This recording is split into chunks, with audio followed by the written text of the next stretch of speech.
नमस्कार दोस्तों, मैं प्रवीण कुमार उज्जवल क्लासेस में एक बार फिर आप सभी का स्वागत करता हूं। आई होप कि आप सभी बहुत अच्छे होंगे और अपने बोर्ड एग्जाम की तैयारी भी काफ़ी अच्छे से कर रहे होंगे।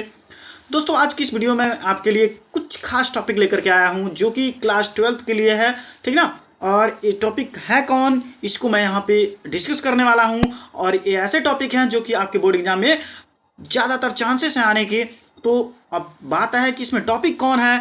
तो दोस्तों, पहला जो हमारा टॉपिक रहेगा वो है मधुमक्खी पालन, ठीक ना। और मधुमक्खी पालन क्या होता है, मधुमक्खियों से क्या महत्व है, मतलब मधुमक्खियों का क्या हमारे लाइफ में महत्व है, ठीक है। इन सारी चीजों को हम जानेंगे। फिर दूसरा हमारा टॉपिक रहेगा जैव प्रबलीकरण क्या होता है, ठीक ना। जैव प्रबलीकरण का महत्व क्या है, आखिर इसको क्यों लाया गया, ठीक ना। तो इन दो चीजों के बारे में हम लोग यहाँ पे डिस्कस करने वाले हैं इस वीडियो में, ठीक है। तो यदि आप मेरे चैनल पर नए व्यूअर्स हैं तो आप मेरे चैनल को सब्सक्राइब कर लीजिए दोस्तों, और वीडियो को लाइक कीजिए और ज्यादा से ज्यादा शेयर कीजिए, ठीक ना। और हम लोग चलिए स्टार्ट करते हैं। यहां पे टॉपिक को देख सकते हैं, यहां पे बहुत ही इंपॉर्टेंट है ये दोनों टॉपिक आपके बोर्ड एग्जाम के लिए। इसलिए दोस्तों आप इस वीडियो को पूरा देखेंगे, ठीक ना। तो यहां पे देख सकते हैं ये क्लास 12 के लिए ही है, ठीक है। और यहां पे जो पहला क्वेश्चन है क्या देख सकते हैं, तो मधुमक्खी पालन से आप क्या समझते हैं, ठीक ना। मधुमक्खी पालन से आप क्या समझते हैं, इस चीज को यहां पे देखेंगे। और कह रहा है कि हमारे जीवन में इसका क्या महत्व है, ठीक ना। इसका हमारे जीवन में क्या महत्व है ये भी हम आपको यहां पे बताने वाले हैं, ठीक ना। तो सबसे पहले हम जानते हैं कि मधुमक्खी पालन से क्या समझते हैं। तो एक चीज पहले आपको ये जानना है कि मधुमक्खी पालन को कहते क्या है। तो मधुमक्खी पालन को एपीकल्चर कहते हैं, ठीक ना। आप याद रखेंगे मधुमक्खी पालन को क्या कहते हैं, एपीकल्चर कहते हैं। आई बात समझ में। तो चलिए हम स्टार्ट करते हैं। आप देखिए मधुमक्खी पालन, पहला यहाँ पे जो हेडिंग है इसको आप देख सकते हैं, मधुमक्खी पालन। तो इसको इंग्लिश में बोलेंगे बी कीपिंग, ठीक ना। क्या बोलेंगे, बी कीपिंग। तो यहां पे आप देख सकते हैं खरा शहद एवं मोम के व्यवसायिक उत्पादन के लिए मधुमक्खियों के छतों का रख रखाव ही मधुमक्खी पालन कहलाता है। खरा शहद एवं मोम के व्यवसायिक उत्पादन के लिए मधुमक्खियों के छतों का रख रखाव माने उनकी देखभाल करना, ये क्या कहलाता है, मधुमक्खी पालन कहलाता है। या इसको आप एपीकल्चर भी कहते हैं, एपीकल्चर भी कहते हैं, या इसको मौन पालन भी कहा जाता है। इसको याद रखेंगे, या इसको मौन पालन भी कहा जाता है। और इंग्लिश में इसको बी कीपिंग कहा जाता है, ठीक ना। तो हमने यहाँ पे आपको बताया मधुमक्खी पालन भी कहा जाता है, एपीकल्चर भी कहा जाता है और मौन पालन भी कहा जाता है, और इंग्लिश में इसको बी कीपिंग भी कहते हैं।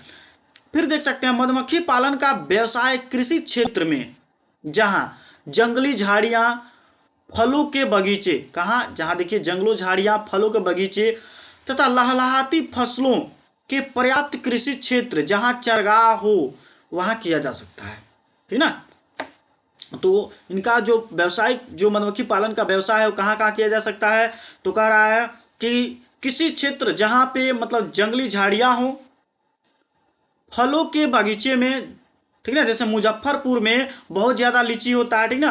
तो मुजफ्फरपुर में मधुमक्खी पालन का काम बहुत ज्यादा किया जाता है, ठीक ना। और कह रहा है लहलहाती फसलों के पर्याप्त कृषि क्षेत्र, जहां चरगाह हो, जहां पशु जाकर के चरते हो, ठीक ना, उसी को ना चरगाह कहा जाता है, किया जाता है, किया जा सकता है वहां पे, ठीक है। चलिए नेक्स्ट हम बात करें यहाँ पे। फिर कह रहा है मधुमक्खी पालन यद्यपि अपेक्षाकृत आसान है। जो मधुमक्खी पालना क्या है, वो आसान है, परंतु इसके लिए विशेष प्रकार की क्या होनी चाहिए, कौशल की आवश्यकता होती है। कौशल यानी बुद्धि की आवश्यकता होती है, ठीक ना, विवेक की आवश्यकता होती है। मधुमक्खी पालन देखिए प्राचीन काल से ही चला आ रहा है, ठीक ना। मधुमक्खी पालन का काम का क्या हो रहा है, प्राचीन समय से ही चला आ रहा है। कह रहा है यह एक कुटीर उद्योग भी होता है। ये देखिए मधुमक्खी पालन को क्या कहा जाता है, कुटीर उद्योग, यानी छोटा उद्योग जो कम लागत में शुरू किया जा सके, ठीक है। फिर कह रहा मधुमक्खियों से क्या प्राप्त किया जाता है, यहां ध्यान देंगे, मधुमक्खियों से शहद, ठीक ना, तथा मोम प्राप्त किया जाता है। और मधुमक्खी पालन से क्या किया जाता है, मधुमक्खी पालन से शहद तथा मोम प्राप्त किया जाता है। अब देख सकते हैं शहद का उपयोग, ठीक ना, यहाँ पे देख सकते हैं आप शहद का उपयोग कहाँ क्या किया जाता है, इस चीज को आप देखेंगे, ठीक है। तो ध्यान देंगे यहाँ पे शहद का उपयोग आप देख सकते हैं आयुर्वेदिक औषधियों में किया जाता है। जो शहद का उपयोग किया जाता है यह सामान्य तौर पे, ठीक ना, किसमें किया जाता है, ये औषधियों में यानी दवाइयां बनाने में भी प्रयोग किया जाता है। फिर बात करते हैं, यहाँ पे देख सकते हैं मोम का उपयोग, ठीक ना। अब हमने जाना कि शहद का उपयोग किया जाता है, अब हम बात करते हैं मोम का उपयोग कहाँ किया जाता है, ठीक है। तो आप देख सकते हैं मोम का उपयोग कहाँ किया जाता है, तो कांतिवर्धक वस्तुओं की तैयारी तथा विभिन्न प्रकार के पॉलिश वाले उद्योगों में भी किया जाता है। तो ये रहा आपका मोम का उपयोग, ठीक है, लिख लीजिए, ये हो गया। अब बात करते हैं पुष्पीकरण के समय मधुमक्खी छतों को खेतों के बीच में रख दिया जाए। कह रहा है कि पुष्पीकरण यानी जब पुष्प फूल मतलब आ गए हों, ठीक ना, तो पुष्पीकरण के समय यदि मधुमक्खियों को छतों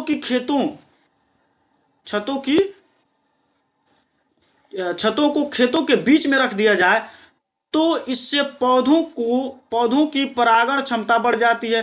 देखिए इससे भी लाभ है मधुमक्खी पालन से कि जो फसलें हैं उनकी परागण जो क्षमता होगी वो भी बढ़ जाएगी और उससे पैदावार भी काफी अच्छा होगा।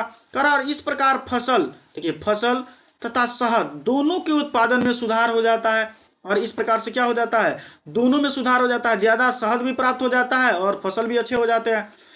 यह किसानों के लिए अति आय का स्रोत है, ठीक ना, यह किसानों के लिए क्या होता है, ये आय का स्रोत होता है यानी पैसे कमाने का अच्छा स्रोत होता है।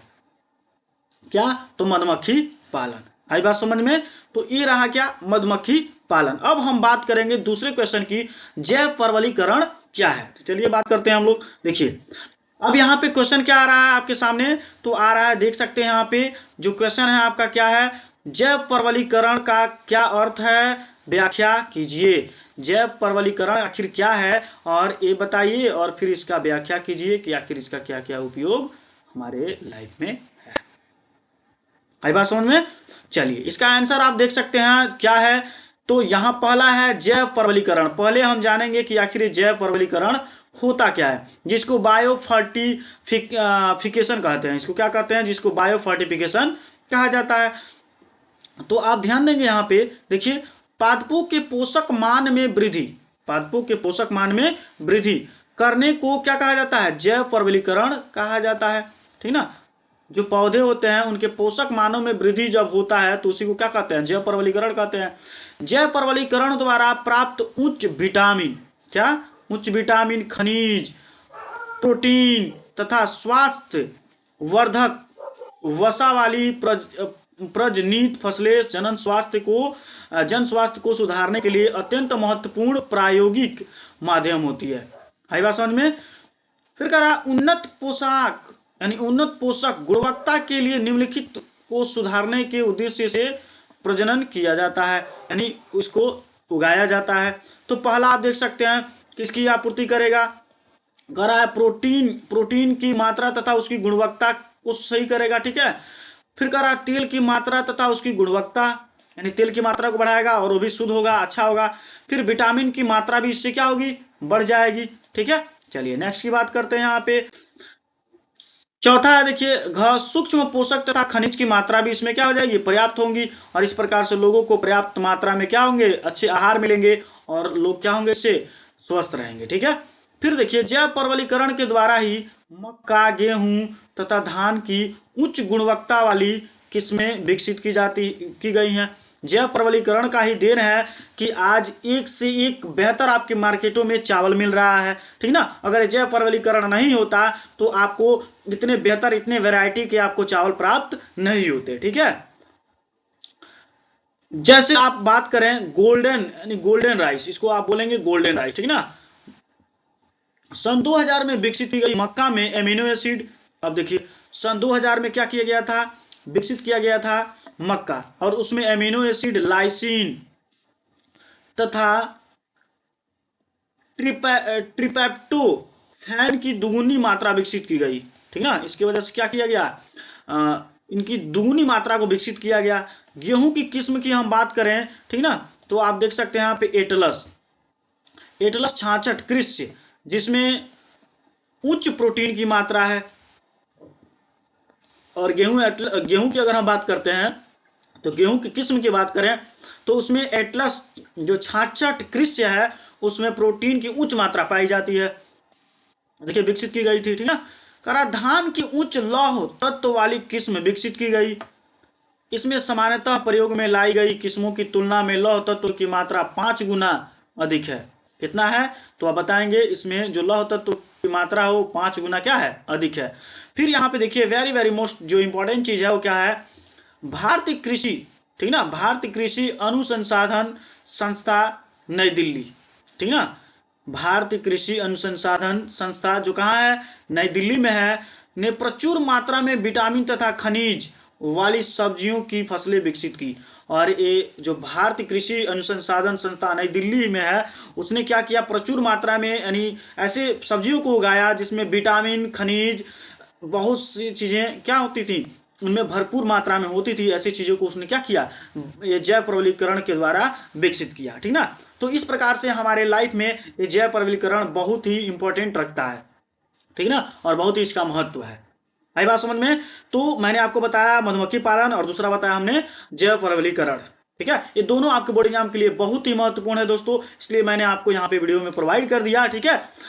और आप इसको नोट कर लीजिए और इसको अच्छे से याद कर लीजिए। आई बात समझ में। तो बस आज के वीडियो में इतना ही दोस्तों। यदि आपको वीडियो अच्छा लगा हो तो जरूर कमेंट बॉक्स में बताएं, और आपको ऐसे ही अगर अपडेट चाहिए, ऐसे ही आपको महत्वपूर्ण क्वेश्चंस के बारे में जानकारी चाहिए तो आप मेरे चैनल को सब्सक्राइब कर लीजिए और बेल आइकन को भी दबा लीजिए, जिससे कि मेरा जो भी वीडियो जाए उसका नोटिफिकेशन सबसे पहले आपको प्राप्त हो। Thanks for watching video. जय हिंद।